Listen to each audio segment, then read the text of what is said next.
क्या हमने कभी सोचा है कि आदिमानव की कितनी प्रजातियां हुआ करती थी?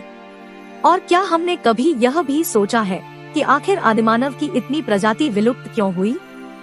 इन सभी सवालों का जवाब जानने के लिए हमें लाखों वर्ष पीछे जाना होगा।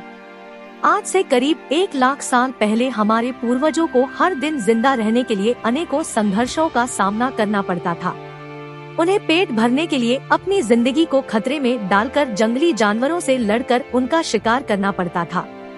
कहा जाए तो वे बेहद दुर्गम स्थानों की परवाह किए बिना वह विश्व के अनेक भागों में विस्थापित होने में सक्षम हुए। हालांकि 2 लाख साल पहले जाए तो होमो सेपियंस केवल अफ्रीका में विकसित होने वाली एक नई होमो प्रजाति थी, जबकि होमो इरेक्टस और होमो हेडलबर्गेंसिस जैसे कथित पूर्वज पहले ही यूरेशिया के कुछ हिस्सों का पता लगाने के लिए अफ्रीका से परे यात्रा कर चुके थे, जिनमें निएंडरथल और डेनिसोवन जैसी सहयोगी प्रजातियां भी थी।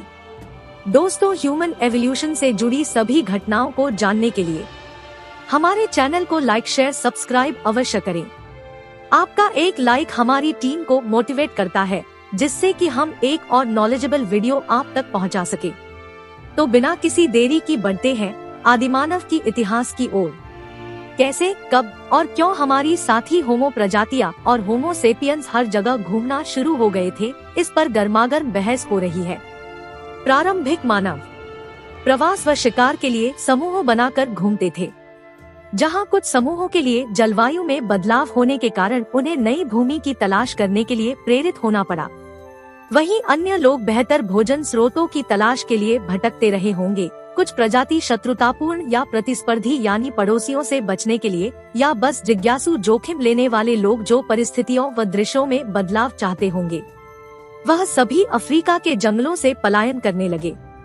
इंडोनेशिया में लियांगबोआ में पाया जाने वाला होमो फ्लोरेसेंसिस अफ्रीका के बहुत प्रारंभिक और अभी भी अज्ञात प्रवासन का वंशज हो सकता है। लाखों साल पहले होमो इड्स, जिनमें होमो यानी हमारी प्रजाति के साथ साथ महान वानरों के पूर्वज भी थे, वह न केवल अफ्रीका में बल्कि यूरेशिया के कुछ हिस्सों में भी मौजूद थे। हालांकि हमारी अपनी शाखा अफ्रीका में विकसित हुई। हमारे पूर्वज पूर्व और दक्षिण अफ्रीका के घास के मैदानों में रहते थे। अफ्रीका के बाहर सुरक्षित रूप से पाया जाने वाला सबसे पुराना होमो लगभग 2 मिलियन वर्ष पहले होमो इरेक्टस प्रतीत होता है, और जब व्यापक अर्थ में इसकी व्याख्या की जाती है तो यह निर्धारित होता है कि वह वास्तव में एक प्रभावशाली भौगोलिक सीमा तक फैल गए होंगे। हालांकि होमो फ्लोरेसिएंसिस अफ्रीका के अज्ञात प्रवासियों के वंशज हो सकते हैं। संभवतः होमो इरेक्टस से पहले इनके प्रवास के बारे में सुराग मिले हैं। लगभग 1 मिलियन वर्ष पहले से होमो इरेक्टस को दक्षिण और उत्तरी अफ्रीका में भी देखा गया है। आमतौर पर माना जाता है कि वे 1 मिलियन वर्ष पहले अफ्रीका से बाहर भटकते हुए मध्य पूर्व एशिया होते हुए इंडोनेशिया और चीन की ओर बढ़े थे।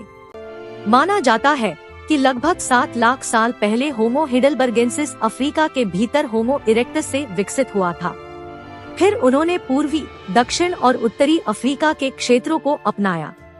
निसंदेह अफ्रीका के भीतर भी प्रवासन सामान्य तौर पर होता रहा। तो दोस्तों, वीडियो आपको कैसे लगी हमें कमेंट में अवश्य बताएं। तो मिलते हैं एक और नई इंटरेस्टिंग वीडियो के साथ, तब तक के लिए धन्यवाद।